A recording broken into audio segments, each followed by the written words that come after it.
नमस्कार दोस्तों, मैं के.एस. शास्त्री वास्तु एवं ज्योतिषाचार सूर्य ज्योतिष में आपका स्वागत करता हूं।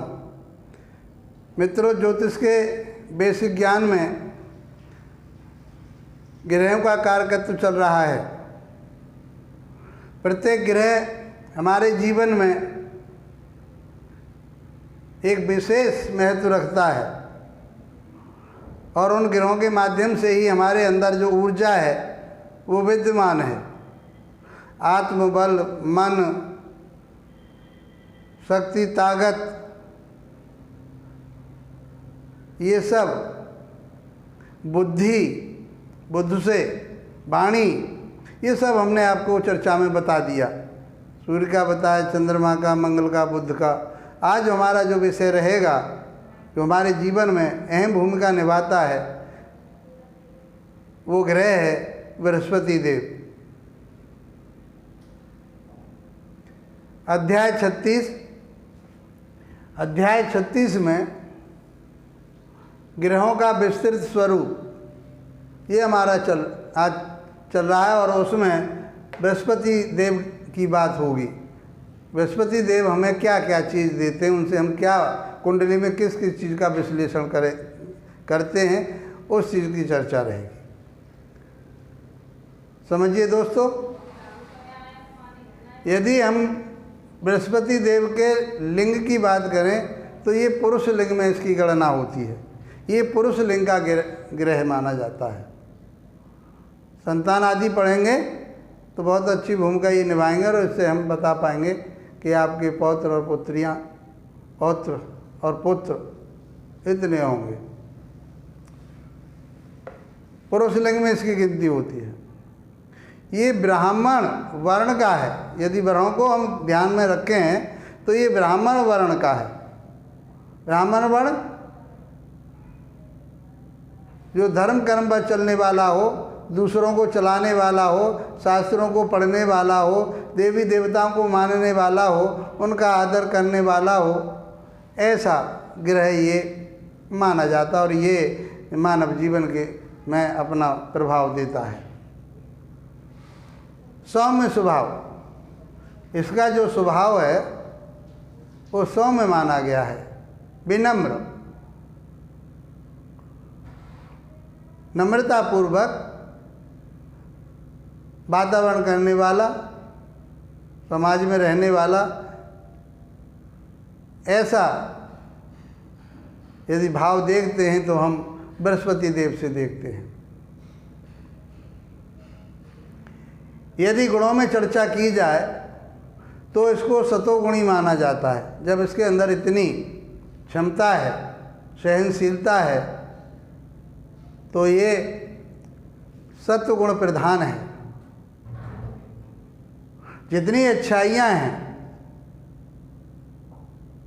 जितना संस्कार हैं, वो सब गुरु बृहस्पति जी देते हैं। यदि तत्व की बात करें तो ये आकाश तत्व में इसकी गणना होती है।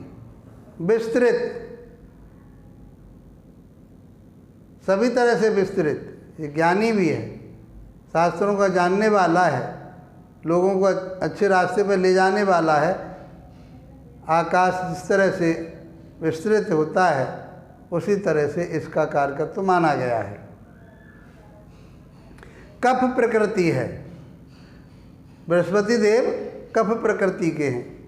कफ प्रकृति का अर्थ यह है कि शरीर में कफ की मात्रा ज़्यादा रहती है और शरीर भारी भी होता है। कफ कब बनता है? जब शरीर के अंदर जल की प्रधानता आ जाती है, जल तत्व आ जाता है तो कफ बनता है और कफ से शरीर भारी होता है।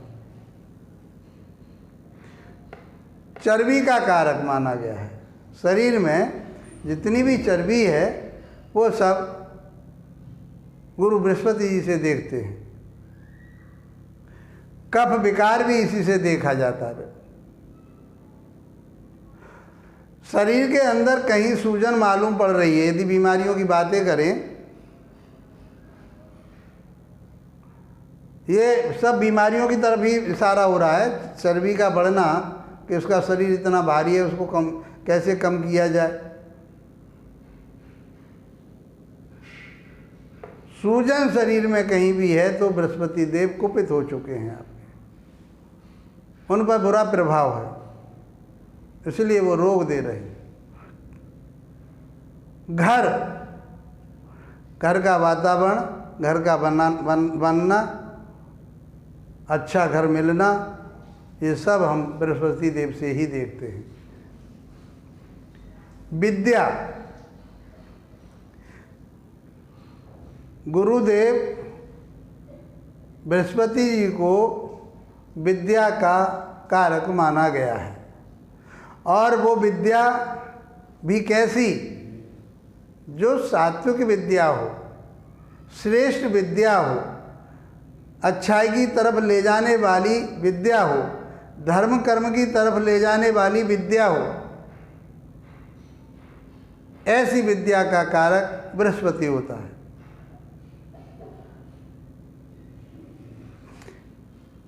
अंधकार से प्रकाश की तरफ, अर्थात अज्ञानता से ज्ञान की तरफ ले जाने वाली विद्या यदि मिलती है तो बृहस्पति देव से मिलती है, ये उसके कारक माने गए।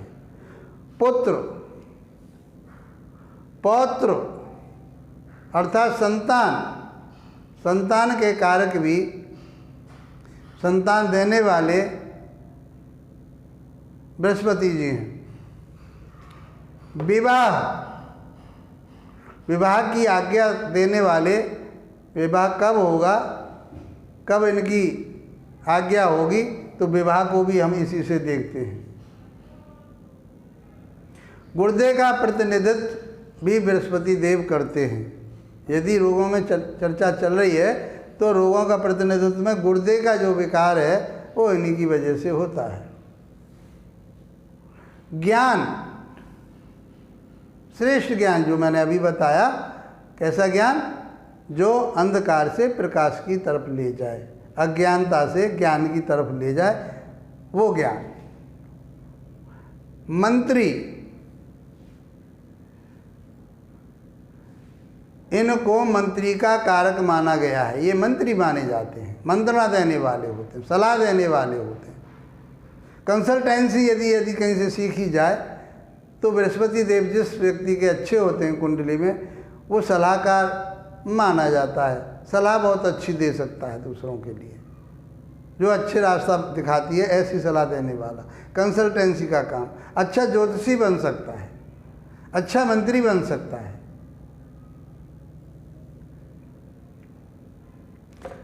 देवताओं की भक्ति करना, कैसे विचार देता है? देवी देवताओं की आराधना करने वाला व्यक्ति बनाता, उसकी मानसिकता देवी देवताओं में लगी हुई होती है, देवी देवताओं को मानने वाला होता है जातक। ऐसी जातकों के अंदर ये प्रेरणा देते हैं। खजाना, खजाना धन कहाँ से मिलेगा, कैसे मिलेगा? यदि बृहस्पति हैं तो आपको खजाना भी प्राप्त होगा, धन प्राप्त होगा। विद्वत्ता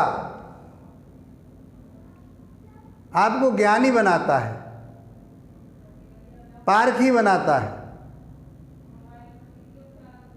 बृहस्पति देव कुंडली में अपना विशेष स्थान रखते हैं। और ये सारी चीज़ें जो मैं बता रहा हूँ, ये बहुत सारा आपके लिए सार रूप में बता रहा हूँ, सारांश है ये ज्योतिष का। तो ये विद्वान भी कहे गए हैं।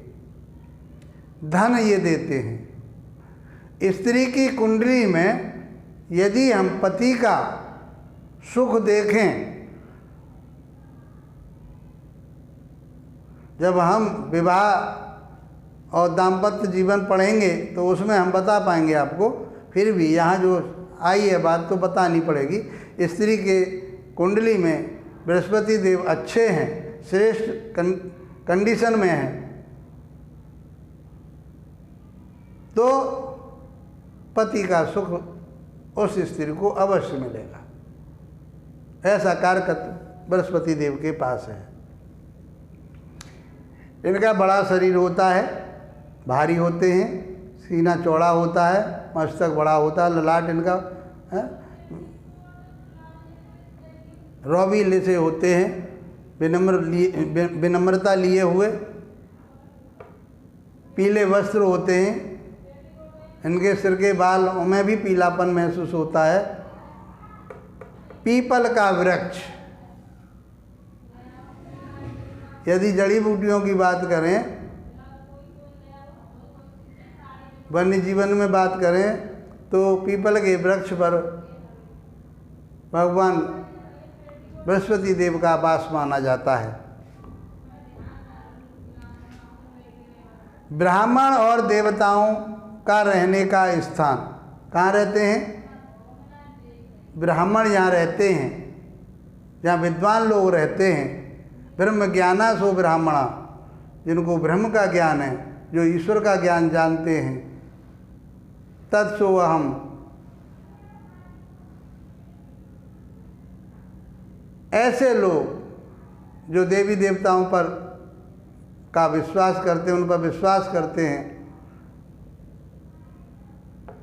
जहाँ देवता निवास करते हैं, ऐसे मंदिरों में, वहाँ बृहस्पति देव का निवास माना गया है। यदि हम दिशा की बात करें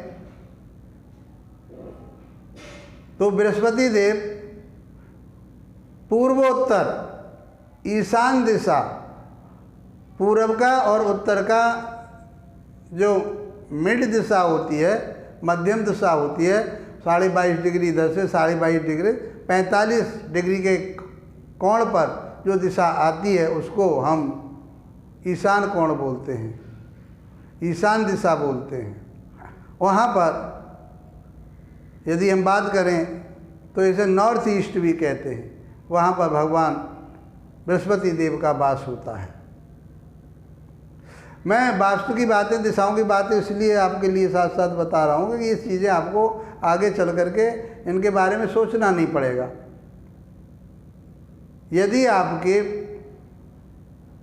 ईशान कोण नॉर्थ ईस्ट की दिशा में कोई डिस्टर्बेंस है तो उसको सही करने के लिए हम क्या करेंगे? वहाँ या तो बृहस्पति देव का यंत्र लगाएंगे या इनका कोई मंत्र लगाएंगे, या उनकी कोई मूर्ति लगाएंगे, जो अपने जो उनके जिस व्यक्ति के अपने जो गुरु होते हैं उनकी मूर्ति लगवाएंगे। बहुत सारी चीज़ें इसी से हम बता पाएंगे आपको, इसलिए मैं साथ साथ आपको दिशाओं का ज्ञान भी बता रहा हूँ, तो आपको वास्तु में वहाँ समझने में ज़्यादा परेशानी नहीं आएगी। तो पूर्वोत्तर दिशा में इनका वास माना जाता है, ये इनकी दिशा है। यदि ये कुपित हैं, आपको फेवर में नहीं है कुंडली में, और इनसे हमें रिजल्ट लेना है, ये हमारे अनुकूल हो जाएं, तो जितनी चीज़ें बताई ये सब प्राप्त होंगी। कब होंगी? जब ये हमारे अनुकूल होंगे। तो फिर हम क्या करेंगे? भगवान विष्णु जी की आराधना करेंगे, उनके मंत्रों का जाप करेंगे, उनके व्रत करेंगे, भगवान बृहस्पति का भी जाप किया करेंगे। बहुत सारी चीज़ें हम इन्हीं के माध्यम से बताएंगे। मित्रों, चर्चा अच्छी लगी होगी?